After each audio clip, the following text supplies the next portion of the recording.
Praise the Lord. I welcome each one of you in the name of Jesus in this time of meditation. I hope everybody is keeping well. I had some housework, so I could not come to you. But I hope God is with you and God blessed you. Today I was thinking and how people choose things. When we go to buy something, we see the price, we think the brand, we think the durability, and we think how it will be helpful to us and cheaper, reasonable. There are many points we check and then we buy something. Even in the time of appointment, people see whether the person is able, qualification, smartness, and efficient, ability, everything they check and then they select a person for the job. But when we look at the Bible, then we see how Jesus chose his disciples. In Luke chapter 6, we see that Jesus chosen his disciples there. But before that, we go back when Samuel chose the first king of Israel, King Saul. He said, it's written in the 1 Samuel chapter 11 verse 16 verse 11 is written there that he saw Saul was very tall and he was very good to look at. That was prophet Samuel saw. Then we see in the time of choosing King David, prophet Samuel says that he is reddish in color, he is very beautiful to look at. We find in 1 Samuel chapter 9 verse 2. We see how people look also, how when they choose, but God sees the heart. So we come back to in the New Testament when Jesus started preaching from Jerusalem, then he came to the Capernaum, then he saw there are many people who are following him. There are many people. It's written there are many people, they are following, the men, women, children, they are following, they are looking at the miracles he was performing, and they wanted to see who he was, and they were going with him. But then he decided to choose few people from there as his disciple. But before that, what he did, Jesus went to the mountain in a lonely place and prayed to God for the whole night. He fasted and prayed. We find in Luke chapter 6 verse 13 that Jesus spent time with God whole night before choosing his disciples. Nothing mentioned about that, what he prayed and what God told him, but he chose 12 disciples. When we see the disciples, then we see some are carpenters, some are fishermen, some are tax collector, some are carpenters, and some are doing other work. We do not know how God has seen them, how Jesus has seen them, but he took these people, and these people, most of them are faithful, sincerely, they followed Jesus, and they followed the commandment except one, the Judas Iscariot. God knew about him, but God's work, God's mission has to be fulfilled through somebody, so God chose him. He used to collect money for their disciples and keep the money with him. When we see this, Jesus, when chose these people, they were with Jesus always. They seen the miracles, they heard all the messages, and only in the time of crucifixion, they were so afraid, they were hiding. They did not come to the front. Peter was hiding and watching. Only John was standing near the cross with his mother. So what we see after the crucifixion, after the resurrection, then these disciples gathered together and they prayed in the upper room, which we see in first Acts chapter 1, and they prayed and they got the blessing from God, the Holy Spirit, and they started spreading the God's work. God's word was spread in such a way that it has come to you and me also. You see the way the God's commandments they followed, because Jesus said, "Go and preach my words, my teachings, and baptize them in the name of Jesus, the Father and the Son and the Holy Spirit." So what we see that they fulfilled their mission.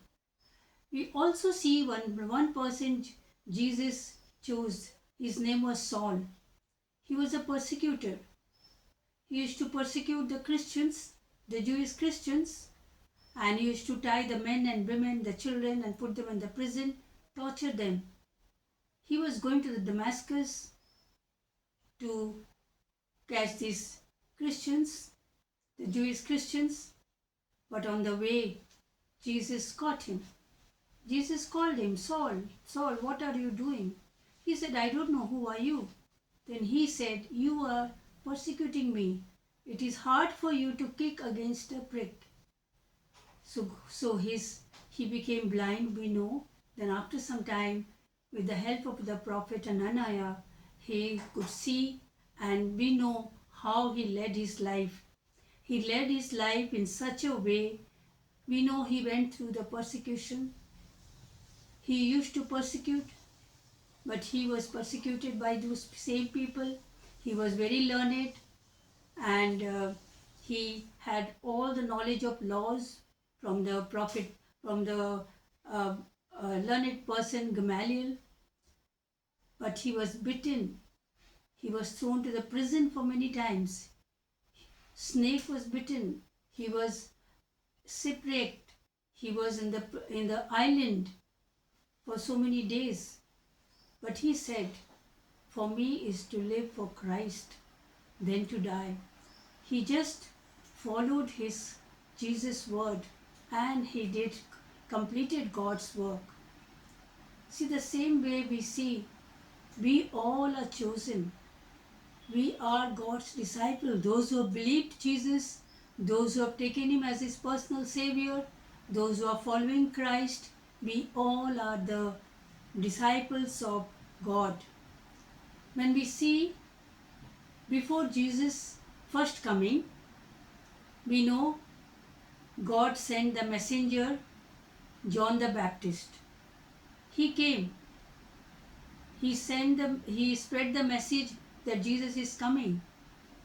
But what happened at the end? He was beheaded. But his work was to do that. God sent him for this work. The same way God is telling us. When we see Jesus before crucifixion, he said in John chapter 15 verse 16, he said, "You have not chosen me, I have chosen you." That means we are his chosen people. You see, 2 Peter chapter 9 verse 2, it says, 2 Peter chapter 2 verse 9, it says, "You are a chosen people. You are a peculiar people. You are my people." See, God has chosen us. Jesus said, "I have chosen you." Isaiah, we find that he has graven our names on the palm. And also said Isaiah also said, "Fear not, I am with you. I will be with you always." See, are we following God's command? He said, "Go and spread my word." We don't have to become a priest. We don't have to become a preacher. We can preach wherever we are. Wherever you are working, you are in the house, you are in any field, anywhere you are working, your work, your nature, your behavior will show that you are different. You are a peculiar people. Paul wrote, "You will be a peculiar people." We are really peculiar. We are not in the world. We are in the world, but we are out of the world. That is why we are peculiar. Our behavior, our everything is so different. Jesus wants us to do some work for him, because his second coming, we are the messenger. first coming, John the Baptist was a messenger. For his second coming, we are the messenger. What are we doing? We have to see ourselves. We have to examine ourselves because he has given us the grace. We are in the grace period. All our sins are forgiven. But whenever we sin, we come to him because he is our advocate. He is sitting in the right hand of Father, interceding for us.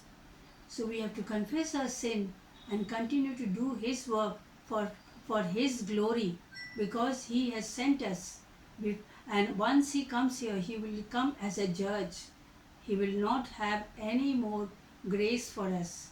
That is why Bible says that we are his people, we are his chosen people. We should be reading Bible.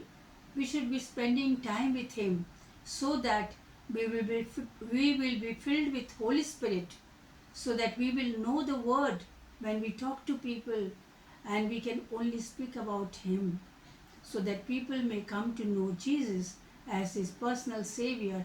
As we are blessed, as we are chosen people, then people will be also become his chosen people. May God bless us as we hear this, as we read these verses, and as we get encouraged, so that do some work because God's coming is very near. May God bless each one of us when we hear this and read the word of God. Amen.